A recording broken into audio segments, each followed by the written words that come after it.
I have received the package and I'm going to open and see what is inside. It definitely should not be one of these things that you see in the picture.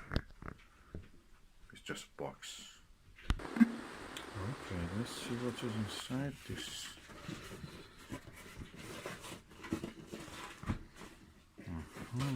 Oh, a bag. Oh, this is a telescope bag. I bought a telescope bag and it has arrived. Oh, exciting. So just bring it out.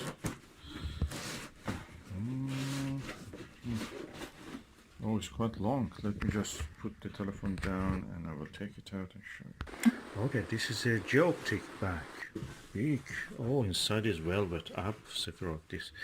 The only criticism of the Geoptik is that everything is tough, everything is good. The zipper, this handle of the zipper is really weak. The one I bought from TS Optic, everything was stronger and thicker even.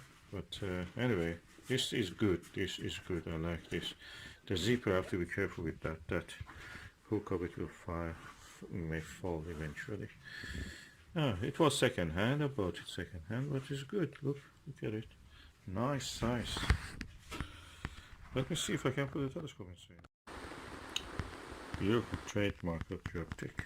Makes good telescope bags. Probably they're only Chinese. Yeah, Chinese make all of this anyway.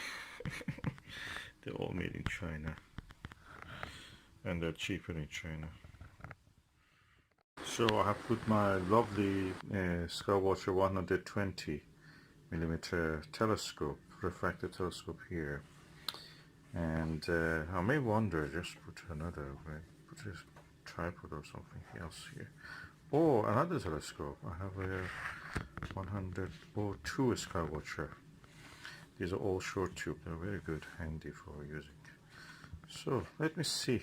This is 5" and that one is 4¼ inch. So I try to fit 2 refractors here. Let me just see if I can pull the zipper. It's a bit too big for both of them. So I just put a tripod here instead of this one. Let's see how we can do. I decided just to keep one telescope here. It's not wide enough for 2 or tripod or anything. Probably a small package here also. And that's it. That is the way that I will be using this.